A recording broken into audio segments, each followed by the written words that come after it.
நீங்கள் நல்லா இருப்பீங்க.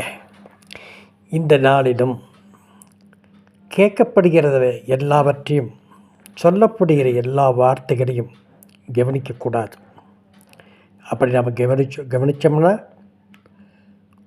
உங்கள்கிட்ட இருக்க வேலைக்கார உன்னை பற்றி என்ன சொன்னாலும் கூட நம்ம காதுக்கு வந்து சேரும்.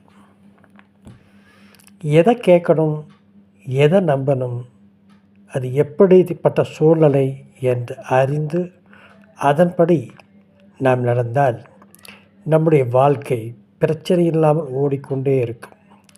அதைத்தான் சாலமன் என்கிறவர் எழுதிய பிரசங்கி என்ற புஸ்தகத்தில் அவன் சொல்லுகிறான். சொல்கிறது எல்லாம் கவனிக்கக்கூடாது. அது 7வது அதிகாரம் 21 அப்படி சொல்லுகிறார். சொல்கிறது எல்லாம் கவனிக்காது. கவனித்தால் உன் வேலைக்காரன் உன்னை நிந்திப்பதையும் கேள்விப்பட வேண்டியதாக இருக்கும். நம்ம எல்லாத்தையும் நம்பக்கூடாது. நாம் கரெக்டாக இருக்கிறோமா, நம்ம மனசாட்சி பிரகாரம் நடக்கிறோமா, நம்பி கடத்திருக்கிறவங்க நிறைய பேர் இருக்கிறாங்க. எதை நம்பணும், எதை நம்பக்கூடாது என்று நாம் பார்த்து செயல்பட வேண்டியது இந்த காலத்தில் ரொம்ப நல்லது. நல்லவன் போல் நடிப்பார்கள், உனக்கு முன்பாக நன்றாக பேசுவார்கள், உன்னை மேலே தூக்கி வைப்பார்கள். ஆனால் எந்த நேரத்தில் எந்த இடத்துல உன்னை கீழே தூக்கி போட முடியுமோ அந்த நேரத்தில் உன்னை தூக்கி கீழே போட்டு விடுவார்கள்.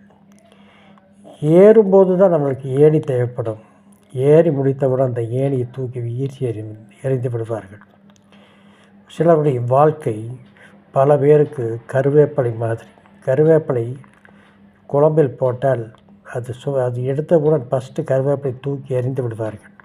வாசனைக்கும் மற்றதுக்கும் தான் கருவேப்பிலை ஒழிய.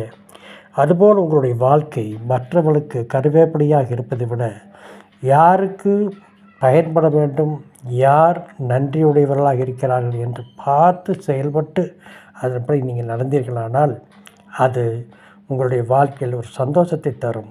அப்படி இல்லாவிட்டால் எல்லோரையும் நம்பினால், எல்லாரிடத்திலும் எல்லாவற்றையும் கோரினால் நீங்கள் பிரச்சனைக்குள்ளாவீர்கள் என்பதைத்தான் ஒரு சிறிய கதையை சொல்ல நான் ஆசைப்படுகிறேன். ஒரு பெரிய துறவியெல்லாம் என்னவென்றால் இல்லறம் இருந்து எல்லாம் வேண்டாம், ஒன்றும் வேண்டாம், இப்படியே போயிட்டே இருப்போம், போகிற பக்கம் போவோம், மற்ற பக்கம் போவோம் என்று துறவரம் போன்று எல்லாம் ஊராக சுற்றிட்டு இருந்தபோது அவரை பார்த்து சிலவர் அவருக்கு உணவளித்தார்கள், அவருக்கு காசு கொடுத்தார்கள். காசு நிறைய சேர்ந்து விட்டது. நிறைய சேர்ந்தவுடன் அதையே பெரிய நம்மளை மாதிரி ட்ரங்க் பாக்ஸில் வைக்கல, நம்முடைய மாதிரி ஒரு சூட்கேஸில் வைக்கல, அவர்கிட்ட இருந்து ஒரு பழைய துணியில் மடித்து பத்திரமாக வச்சு கொண்டு இருந்தார். பத்திரமாக வச்சு கொண்டு இருந்து ஒரு ஊரில் இப்படி நடந்து கொண்டு போயிருக்கும்போது இதை ஒரு திருடன் பார்த்து விட்டார். திருடன் பார்த்தது மட்டுமல்ல, இவர் எப்படியாவது அதில் இருக்கிற அந்த பணத்தை அபகரிக்க வேண்டும் என்று சொல்லி அவருக்கு நல்லவனாக நடித்தார். ஐயா, எனக்கு ஒன்றும் இல்லையா, நான் உங்கள் கூட வர்றேன், நீங்கள் என்னை சிஷியனாக ஏற்றுங்க அப்படி இப்படின்னு அவருடைய மனசு அவரை ஏற்றுக்கொள்ளும்படியாக நடித்ததை பார்த்து அவர் ஓகே, நீ என் பின்னால் வா என்று சொல்லிவிட்டார். அப்படி இருக்கையில் ஒரு நாள் அவனுக்கு தேவை அந்த பணம் கிடச்சா டெய்லி திருடிட்டு இருக்கிற பொழப்பில் பர்மனெண்ட்டாக உட்காந்துக்கிறான். இவர் எப்படியாவது ஏமாத்தணும்ட்டு சொல்லிகிட்டே இருக்கும்போது ஒரு நாள் ஒரு ஊருக்கு போகும்போது அந்த ஊரில் ஒரு பெரிய மனிதர் இவர்களை கூப்பிட்டு சாப்பிட அழைத்தார். சாப்பாடு போட்டார், சாப்பிட்டார்கள். மீண்டும் அடுத்த ஊருக்கு போனார். அடுத்த ஊருக்கு போகும்போது நடுவழியில் அவரை பார்த்து சொன்ன, ஐயா, ஒரு தவறு நடந்து விட்டது ஐயா என்று சொன்னேன். என்ன என்று கேட்கும்போது, ஐயோ, நம்ம அந்த வீட்டில் சாப்பிட்டோமே, அதிலிருந்து ஒரு துரும்பு என் மேலே பட்டுடுச்சு, நம்ம உண்ட வீட்டுக்கு அப்படி செய்யலாமா? உடனே அதை கொண்டு போய் நாங்கள் வீட்லேயே கொடுத்துட்டு வந்துடுறேன் அப்படியே இப்படி ஒரு சீசன் நமக்கு கிடைக்கலையே என்று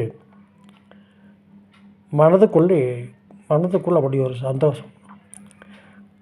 வரும் வழியில் ஒரு குளக்கரை வந்தது. சரி, நான் கைகால் கிளம்பி விட்டு வருகிறேன்.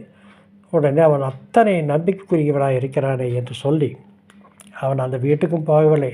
கொஞ்ச நேரம் வீட்டுக்கு போவது போல் நடித்து விட்டு மறுபடியும் வந்து ஐயா நான் கொடுத்துட்டு வந்துட்டேன், எனக்கு பார்த்தா மனசு நிம்மதி என்று சொன்னவுடன் அடடா இப்படியல்லவா ஒரு சிஷ்யன் இருக்க வேண்டும் என்று சொல்லி அந்த பணப்பையை கொடுத்து நான் கால் அலம்பி விட்டு வருகிறேன் என்று சொல்லி போய் கால் அலம்பி வரும்போது அவன் ஓடிவிட்டான், மறைந்து விட்டான், எடுத்துக்கொண்டே போய்விட்டான்.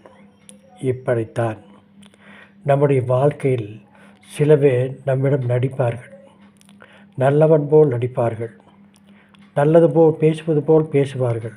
அவன் பேசியது எப்படி இருந்தது? அந்த வீட்டிலிருந்து துரும்பு எடுத்து வந்தேன், அது எனக்கு மனதை உறுத்துகிறது என்றார். அதை நம்பி இவருடைய துறவியுடைய நிலைமை என்ன ஆயிற்று? பணம் காணாமல் போய்விட்டது. எதையும் எப்போதும் எல்லாரிடத்திலும் சொல்லக்கூடாது, ஆண்டவரிடத்தில் சொல்ல வேண்டும் என்று கூறி இந்த கதையை நீங்கள் லைக் பண்ணுங்கள், ஷேர் பண்ணுங்கள், சப்ஸ்கிரைப் பண்ணுங்கள். மீண்டும் நாம் நாளை சந்திப்போம்.